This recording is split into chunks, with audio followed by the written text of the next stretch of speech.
Hello friends, आज के इस वीडियो में हम एक नए थ्योरी के ऊपर डिस्कस करेंगे जिसका नाम है इन्वायरमेंटल कुज़नेट्स कर्व। ये इकोनॉमिक ज्योग्राफी की मॉडल्स एंड थ्योरीज का पार्ट है।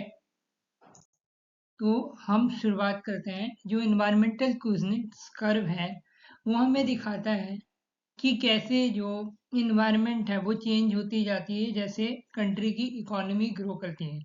ये कहता है कि जब कंट्री बहुत ज़्यादा पुअर थी तो वो एक स्टार्टिंग फेज में थी डेवलपमेंट के, जिसकी वजह से वहाँ पे पोल्यूशन बहुत ज़्यादा खराब था, वॉरेसन था। बट जैसे जैसे कंट्री की सिचुएशन इम्प्रूव हुई, जैसे जैसे कंट्री डेवलप हुई, तो वैसे वैसे क्या हुआ, इन्वायरमेंट की क्वालिटी में भी हमें चेंज देखने को मिला, इन्वायरमेंट की क्वालिटी में हमें इम्प्रूवमेंट देखने को मिला।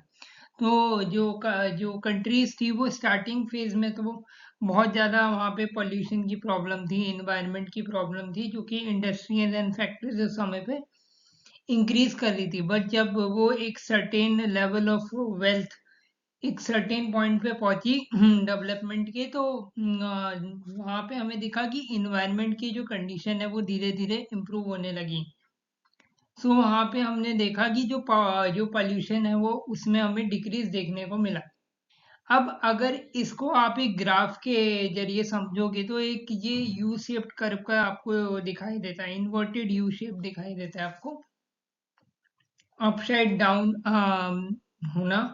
तो यहाँ पे पोल्यूशन पहले तो राइजेस करता है, फिर उसके बाद ये फॉल हो जाता है।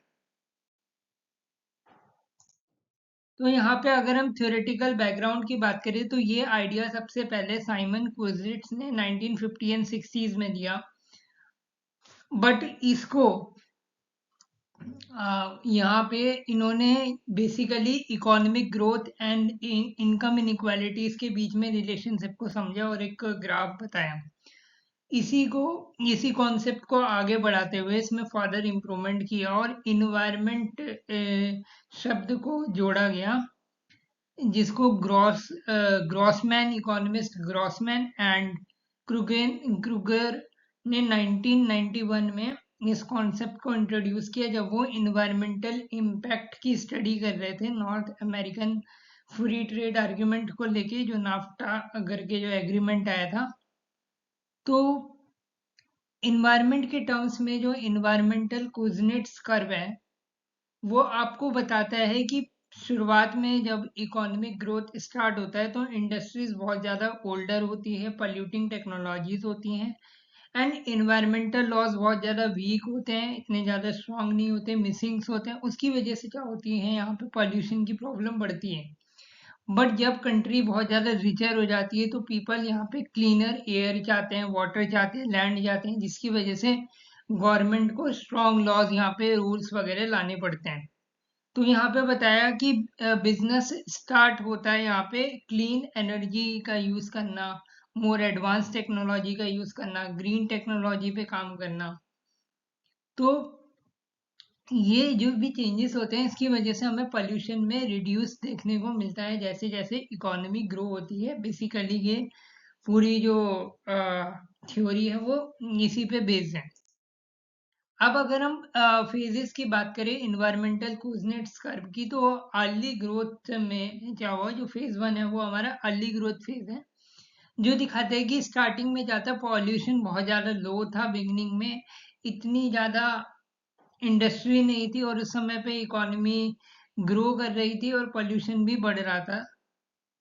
पहले शुरुआत में तो पोल्यूशन बड़ा, फिर धीरे धीरे पोल्यूशन कंट्रोल में आने लग गया। टर्निंग पॉइंट है जिसको फेज टू कहते हैं, जब कंट्री एक सर्टेन इनकम लेवल पे पहुंच गई एक बैलेंस स्टेट में, तो वहां पे पीपल एंड गवर्नमेंट ने क्या किया, केयर करना बहुत ज़्यादा स्टार्ट किया, एनवायरनमेंट के बारे में लॉज बनाने स्टार्ट किए, टेक्नोलॉजीज को इम्प्रूव किया, इको फ्रेंडली टेक्नोलॉजीज पे काम किया, रिन्यूएबल रिसोर्सेज पे काम किया।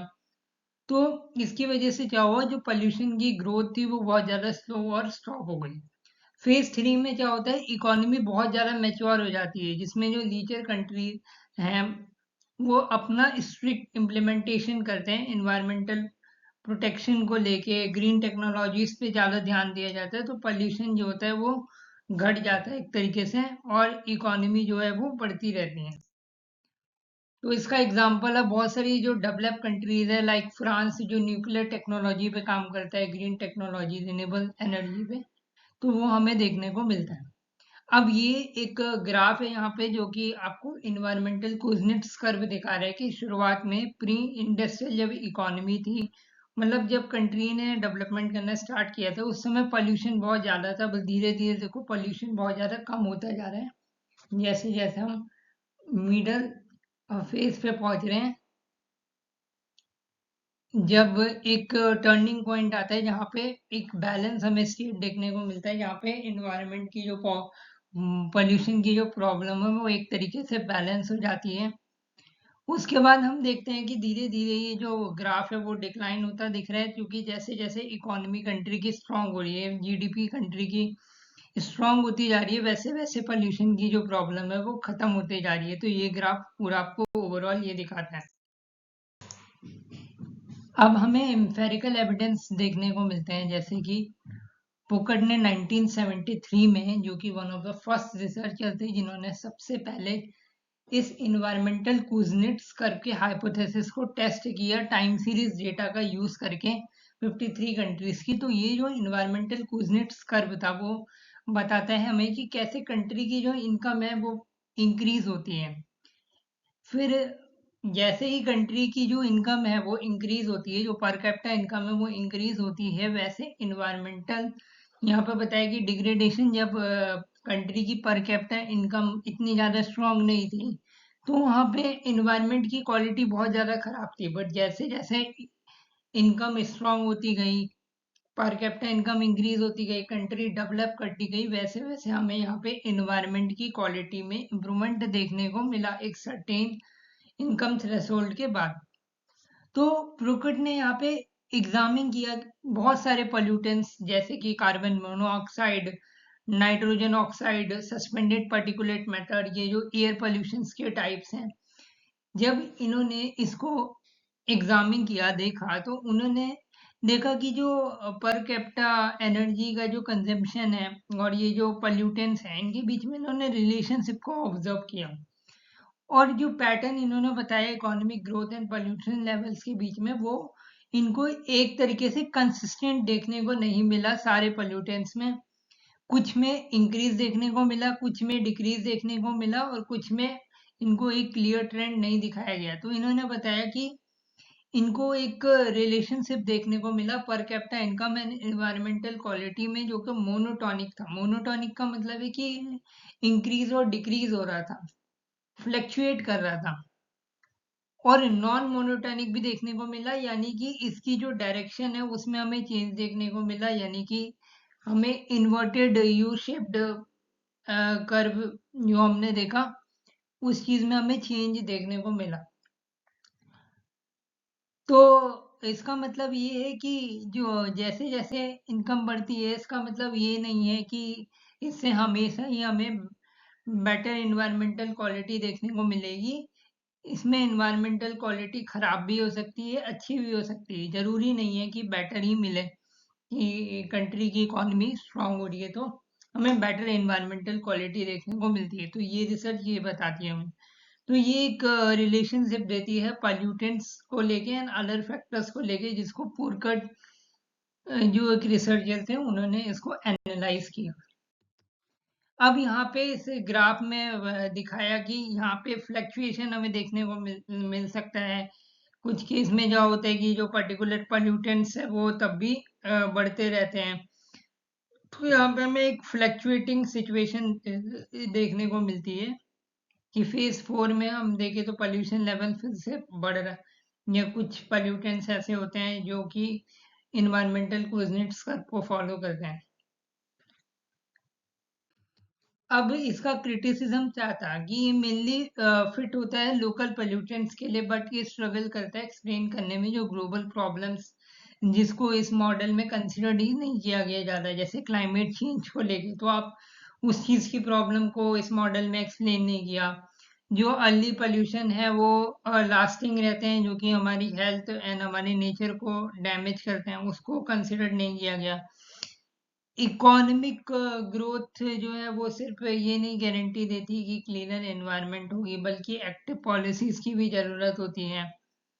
तो ये जो एनवायरमेंटल कोऑर्डिनेट्स कर्व है वो सिर्फ कंसिडर्ड नहीं हम इसको कर सकते इकोनॉमी के बेसिस पे। ये भी नहीं बताता कि ये कैसे जो जो रिच कंट्रीज है वो एक्सपोर्ट भी करती है अपने पॉल्यूशन बेस्ड प्रोडक्ट को पुअर कंट्रीज को ट्रेड द्वारा।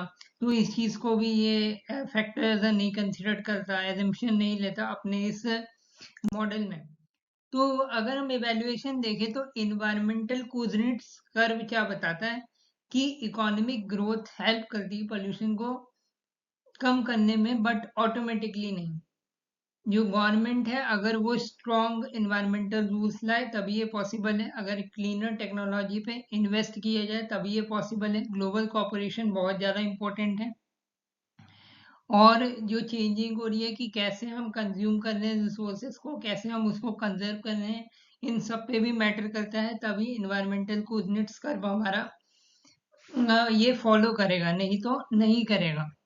तो विदाउट दिस यानी कि बिना इन सब के इन्वायरमेंटल ग्रोथ अलोन, यहाँ पे यही चीज बोली गई है कि सॉल्व नहीं कर सकती प्रॉब्लम। तो सिर्फ आप इकोनॉमिक ग्रोथ इतना कह देना कि सिर्फ इकोनॉमिक ग्रोथ जो है वो इनकी वजह से ही इन्वायरमेंट की प्रॉब्लम सॉल्व होगी, ऐसा नहीं है। अदर फैक्टर्स भी आपके मैटर करते हैं।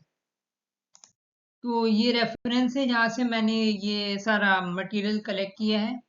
तो आज के लिए इतना ही। Thank you.